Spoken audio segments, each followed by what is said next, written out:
para nabi sebelum saya enggak dikasih hadiah itu. Apa itu? 5 hal itu. Di antaranya apa? Kata Rasulullah, wa utitu khawatima suratil Baqarah. Saya dikasih terakhirnya surat Baqarah. Di surat Baqarah itu umatnya Nabi dapat bonus dan ini luar biasa, yaitu ayat Rabbana la tu'akhidna in nasina wa akhtana. Ya Allah, jangan hisab kami, jangan beri sanksi kami, jangan azab kami kalau suatu saat kita lupa atau salah. ASP nak kowe urung salah padahal mesti salah. Rai-rai ini gak mesti salah. Wis gawe perjanjian mbek pangeran Gusti. Ndamel perjanjian dong ya apa? Setiap saat saya salah langsung sepuro. Mun mboten usah istighfar malih mun niki mun niku. Deal soalnya deal ini. Lah itu ngendikane Kanjeng Nabi senyum-senyum senenge ra karuan. Dan setiap itu dibaca oleh umatku, Allah sudah jawab qala na'am.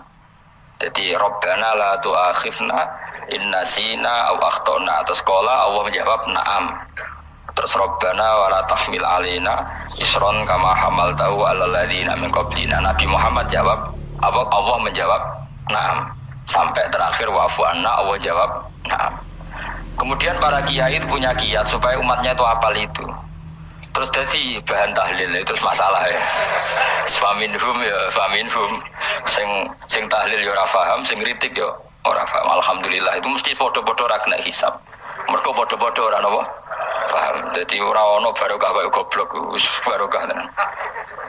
Mergo sing lakoni ya ora paham, sing kritik ora paham.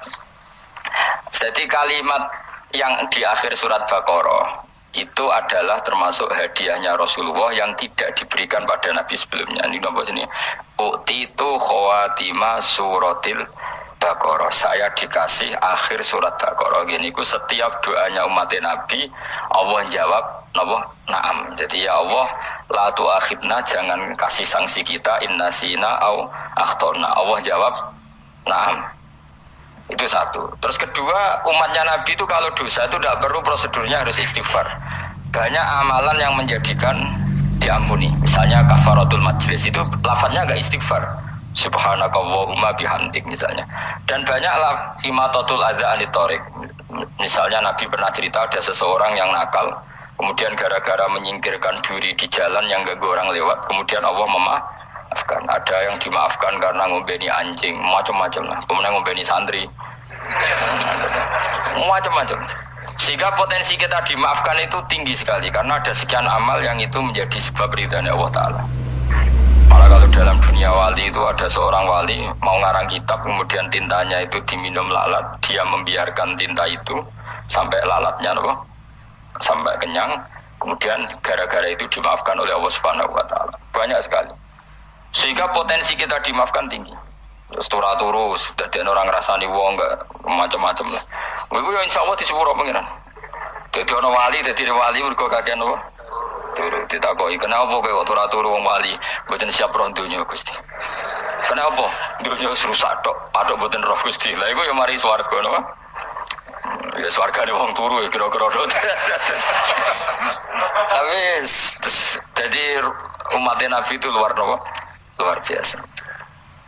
Makanya saya yang heran nih, kalau ada orang alim bikin gerakan terlalu tenanan itu keliru. Biasa mawon turu ku ya ibadah, wae agar gak zina, gak maling, wae agar gak nglakoni dosa gede ini sanggep bae napa ibadah. Karena tadi Rabbana la tu'akhidna in nasina wa akhtana. Terus Allah jawab na'am. Sehingga kiai-kiai itu takut orang itu lupa, terus dimodifikasi sedemikian rupa jadi wiridan. Tapi alhamdulillah kok banyak yang kritik. Jadi ya biar seimbang loh. Seimbang kepada alam demokrasi. Jadi kalau lagi kecewa abis ngritik mereka insyaallah rapati paham masalah usul ini. Karena satu-satunya cara supaya orang paham itu pancen ya dijak latihan bareng-bareng. Gak ngono malah ra paham blas. Ya tapi tadi ya semua itu resiko. Zaman Nabi Sugeng ana ibadah sunat dilakoni terus Nabi yo duka, kuwatire dianggap wajib. Tapi nek ora dilakoni blas Nabi yo duka, wong sunat ora tau dilakoni. Jadi sudah alhamdulillah sekarang ana sing ngritik, ana sing setuju biar seimbang kok. Wong padha ora paham wae napa? Padha paham. Padahal makna ayat itu luar biasa. Rabbana la tu'akhidna in nasina wa akhtana. Terus kedua, Rabbana wala tahmil alaina isran kama hamaltahu 'alal ladzina min qablina. Ya Allah, jangan beri beban kami sebagaimana engkau memberi beban kepada orang sebelum kami. Dulu itu kalau ada orang yang salah, itu harus dibunuh oleh orang yang tidak salah. Liyaktulal bari minkum al mujrima, supaya yang tidak salah membunuh yang salah. Sehingga ketika umatnya Nabi Musa menyembah anak sapi, ijel itu, apa kata Allah? Fatubu ila bariikum faqtulu anfusakum. Kamu syaratnya tobat harus saling membunuh, yaitu orang yang terbebas dari dosa itu membunuh yang tidak dosa. Masyhur itu. Terus Allah mengirimkan mendung yang pekat terus gelap. Ketika gelap itu yang al-bari yang enggak dosa mengeksekusi yang dosa. Sekarang kan enggak, paling takam KPK dan di penjara mulai juga sisa korupsi jaga. Jadi penak lah pokoknya zaman akhir itu penak. Pemenang KPK ini mulai disoal jadi aman lah. Sebuah sing bener di saja nih, sing bener ya pangeran. Misalnya rasa KPK lah nak takwa ya rasa korupsi. Kalau KPK dilemahkan nanti yang korupsi marah. Lah masalah orang KPK lah nak di pangeran kan ya aman karena korupsi.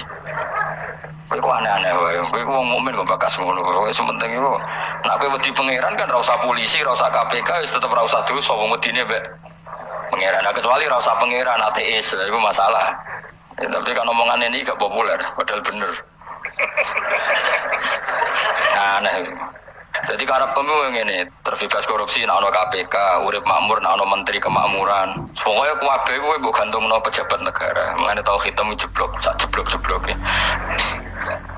Misalnya rasa sejahtera, saya menteri sosial harusnya gini-gini. Ngono korupsi salah ya KPK. Ngono ono ora keamanan salah polisi. Senengane nyalano wong. Gue sekali-kali nganggo tauhid. Nah ono adab iku mergo dosa yang sudah kelewat. Ya tapi kan gak mungkin ngomong bernegara gitu. Tapi atas nama iman bahasa kita seperti itu. Kalau atas nama bernegara emang kita butuh polisi, butuh tentara, butuh KPK. Tapi atas nama iman ya tadi kalau kita diberi sanksi Allah itu rata-rata dari bima qaddamat ya daga itu pasti ada salah yang pernah Anda lakukan. Ya, tapi sudahlah di zaman sudah seperti ini. Sanut ya ada umumnya wong akeh. Kalau terang kembali masalah hisab ya, hasibu anfusakum qabla an tuhasabu. Kamu menghisablah diri kamu sebelum kamu dihisab. Misalnya saya sebagai ulama, tentu hisab terberat saya itu kitmanul ilmi, menyembunyikan apa? Ilmu. Karena ilmu kalau disembunyikan tuh bahaya sekali. Bayangkan di alam fisik. Misalnya ada orang berkebutuhan pada kemaksiatan, terus di situ ditulis bar, karaoke misalnya. Orang bisa ke sana karena ada tulisannya, ada WA-nya, ada alamatnya. Kemudian ketika Anda bisa Fathul Qorib, tidak ada tulisannya. Harusnya Anda juga nulis ahli Fathul Qorib, ahli Fathul Mu'in, nah, atau ahli Jaljalut, tulis saja ahli Primbon. Enggak apa-apa, tulis saja. Penerus Ronggo Warsito, tulis saja. Banyak orang sufi yang sudah menyembunyikan diri, anaknya nakal-nakal karena dia disalahkan Allah karena menyembunyikan ilmu. Saya itu orang yang senang tertutup kecuali masalah ilmu. Saya mau mengajar terbuka seperti ini. Karena tadi awal dari dikenalinya kemakrufan adalah dimaklumatkan. Awal dari dikenalinya keburukan juga karena dimaklumatkan. Betapa celakanya kalau kemungkaran dimaklumatkan sementara kebenaran tidak dimaklumatkan. Makanya Mbah Mun itu sampai berfatwa, Mbah Mun guru saya itu. Nah, ono masjid, ono menawarane Mbah Mun dukuh. Masjid kok ono menarane, wajib ono. Dulu saya iskal, kenapa menara jadi wajib? Tapi setelah saya tambah angan-angan, secara fikih jelas tidak wajib. Tapi coba bayangkan, misalnya ada bar, lampunya tinggi, orang dari jauh tahu itu bar, sehingga kalau mau maksiat misalnya ingin ke sana. Sekarang misalnya masjid gak ono menarane, ada orang ingin sholat, ono masjid tahu ora. Tapi baru kayak ada menaranya kan tahu. Intinya semua kebaikan itu harus dimanarohkan. Makanya manaroh itu dari kata nur, dimenarakan, dari kata nur, dari kata dicahayakan, dimaklumatkan. Sehingga mulai dulu lama itu meskipun humul itu menyembunyikan diri. Tapi kalau masalah ilmu mereka membuka diri. Coba kalau misalnya ngaji seperti saya ini, saya tidak terang-terangan jadi orang alim. Sebetulnya nggak baik. Kalau kamu ujub, sombong, aku orang alim itu tidak baik. Tapi kalau kita kan tidak, karena ujub tadi harus memaklumatkan. Coba berapa bapak-bapak yang tertolong nyari duit dan ketika istrinya hamil, gara-gara tulisan karena yang nolong itu bidan, ya kan, dokter gigi, atau kalau nggak dokter ya ahli gigi. Ahli gigi itu yang dipasang tanpa medisin. Nggak, kamu menjadi tahu karena apa coba? Tulisan. Tapi kenapa kebaikan tidak seperti itu? Harusnya sampean itu tulis saja, misalnya sampean nggak alim saja, maklar orang alim. Siap menyalurkan ke tempat-tempat orang alim. Coba TKI tenaga kerja itu, mereka tahu Korea, Hongkong karena tulisan penyalur tenaga kerja. Tulis saja rumah kamu penyalur ke orang alim. Nanti antar kembeduan. Kalau ada orang tanya, maksudnya gimana? Kalau butuh orang alim, tak antarkan. Oh ya sudah, itu kalau se-Indonesia, itu luar biasa. Jadi yang ngajinya dulu Fathul Qorib sampai bab sholat bisa saja ahli Fathul Qorib sampai bab sholat. Tulis saja dalam kurung pemahaman pas-pasan. Lu coba dokter itu kan fair. Kalau ilmunya pas-pasan tulis dokter umum. Kalau dia merasa pinter dokter spesialis. Dan itu menjadi orang tahu. Tulis saya kan baru ahli saraf. Nah. Buatan guyon itu betul. Makanya saya ini termasuk orang yang menyembunyikan diri. Tapi kalau bab ilmu enggak. Sehingga nyun saya ada sombong banyak Gus-Gus alim yang ngaji saya Jamul Jame, yang ngaji mahal. Padahal itu kitab tersulit di pondok.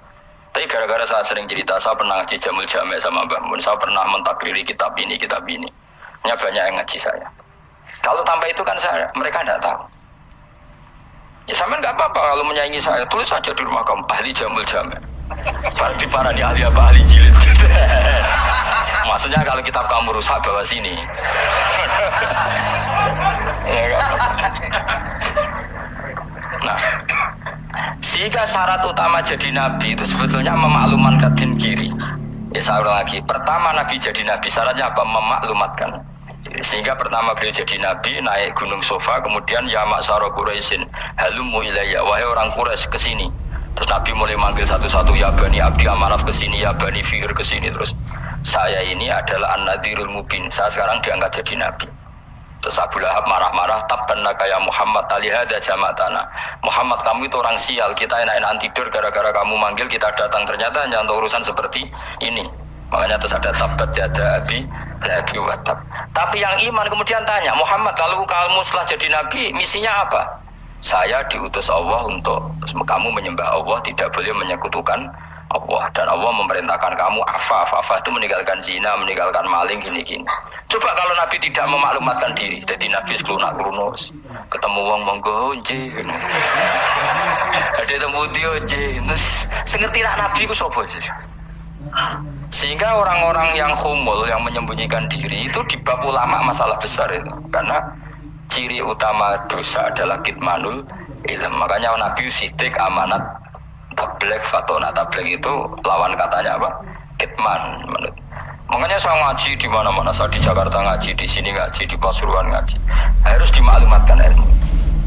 Dan kalau ada orang tanya ya tak jawab. Saya tuh kitab yang paling aneh di pesantren, misalnya yang mulai aneh lah, kayak Jamul Jame. Saya sampai sekarang masih ngajar Jamul Jame. Kitab yang aneh. Macane lagi roh judulnya pusing.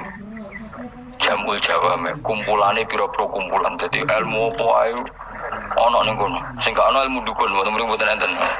Ilmu carane bodoni ora ana ning kono, mau carane mlebu swarga tok.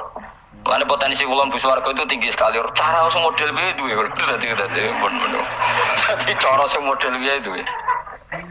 Jadi cukup banyak no. Cara. Sampe nek cara sitok orang mesti kalau nu ada cara kata, jadi ada di cara iki mentok, ganti cara iki mentok, gitu ya. Ya terakhir paling gampang itu cara nganggo fadole pangeran, itu kena buat tiru, pokoknya bu swarga nganggo fadole pangeran. Masalah utama kita sebetulnya itu, makanya saya tidak pati cocok sama orang sufi itu. Kebenaran itu harus dimaklumatkan. Sementara orang sufi itu ingin menyembunyikan diri. Itu kalau untuk yang alim itu tidak bagus. Wong kita saja tahu itu dokter atau bidan karena tulisan. Ini bidan, ini dokter. Dan mereka jujur, dokter umum, dokter spesialis. Loh, coba misalnya di kota, kamu tulis saja penyalur kebaikan. Orang yang ingin mondok, mau pondok pilihannya ada, Sarang ada, Pulau Lirboyo. Kalau saya ke sana gimana? Saya kenal Gusnya, Tanter. Wan keren, juga ada penyalur. Kalau orang bisa tersalurkan ke Korea, ke Korut, ke Jepang karena tulisan, kenapa tidak banyak orang tersalur kebaikan karena tulisan? Orang mau keluar orang jelas. Meskipun nanti ditawari orang, mesti tulis ahli takrib, cuma guyu, ahli fathul Qorib sampai bab sholat. Tulis saja jujur, maaf tapi hanya sampai bab sholat. Tulis saja, ada maafnya bareng maaf, tapi sampai bab sholat. Tidak apa-apa. Paling untuk wong sowan, darian mau doa jenengan 2 tahun. Tapi ini bodohnya mau tahun bulan, mulai ngajinya do bab sholat. Tidak apa-apa. Nah, itu dulu memang begitu. Rasulullah zaman Sugeng itu kalau ngajari santrinya itu balighu anni walau ayah, maklumatkan ke kampung kamu meskipun 1 ayat. Banyak sahabat kalau ditanya ya tidak bisa karena ngajinya ada hatam. Tapi ya terus gak apa-apa, kok tak soal Abu Bakar, tak soal Umar, ditanyakan yang lebih pintar. Itu lucu ketika ada ayat waqulu wasrabu hatta yatabayyana lakumul khaytul abyadu minal khaytil aswad. Itu kalau mau tidur ya benar-benar bawa benang putih sama benang hitam, ditulis dipasang di pintunya. Jadi kalau makan dinceng lagi kok masih belum kelihatan, wah masih boleh makan. Terus begitu. Kalau sudah mulai syuruk, mulai padang, wah berarti sudah imsak. Jadi karena makanlah dan minumlah sampai benang hitam terbedakan dari benang putih. Artinya kalau malam kan dulu kan nggak ada listrik, nggak ada lampu, berarti kalau benar-benar masih malam nggak terlihat, berarti masih boleh makan. Nanti terus dilihat gitu. Terus, ya sudah wakafnya di situ. Hatta yatabayyana lakumul khaytul abyadu minal khaytil aswad, wakaf dulu. Terus akhirnya Kanjeng Nabi itu piye kok umatku jadi masangi benang ini.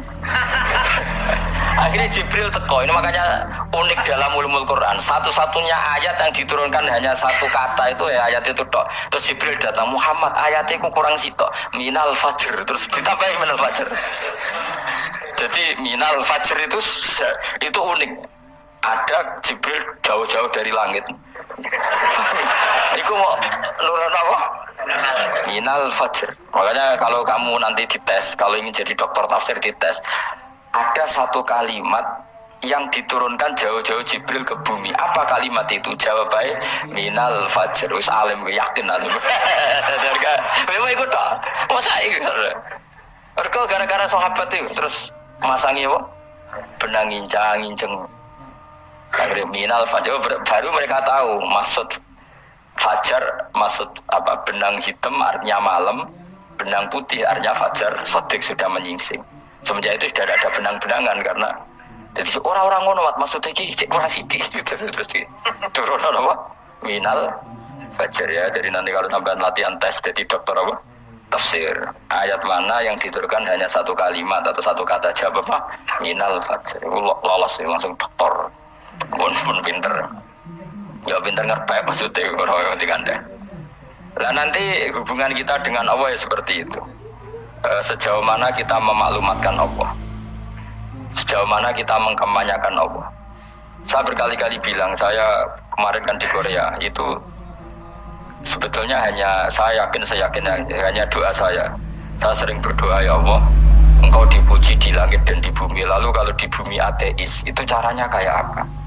Dulu saya itu terobati karena Uni Soviet setelah persemakmuran banyak menjadi negara Islam. Berarti itu bukti bahwa Allah pun dipuji di bumi Uni Soviet. Lalu yang kayak Korea kayak apa? Ternyata betul Koreanya tetap ateis gara-gara diserbu wong Indonesia. 49.000 wong Indonesia ning Korea Selatan. Iku mbok gawe sing salat separo iku cek pira? 24, kira-kira selawe digawe selawe ewu. Ku selawe ewu salat kabeh, tahlilan kabeh surwame. Lah kok sing ngritik tahlil muni sunah Rasul tok surwame. Kok rame lah walhasil. Itu tahlilan wah itu enggak ada hadisnya, gak apa-apa sing penting muni hadis sing sitok.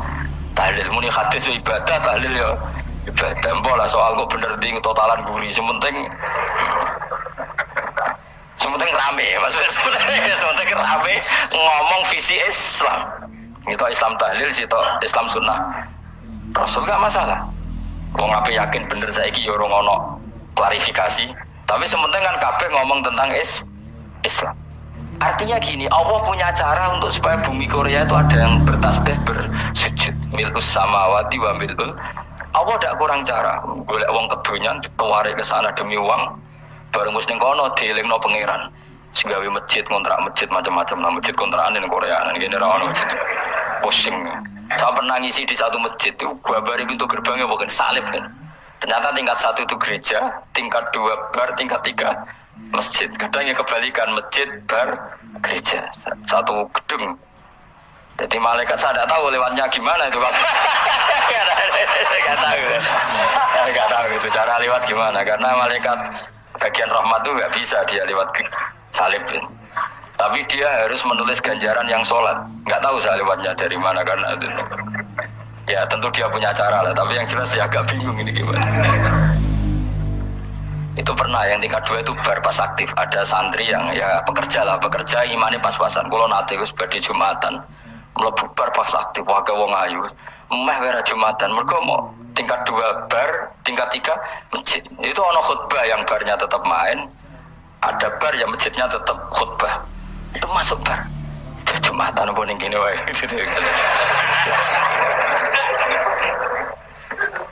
Akhirnya ya di situ beberapa menit terus ada komat Jumatan.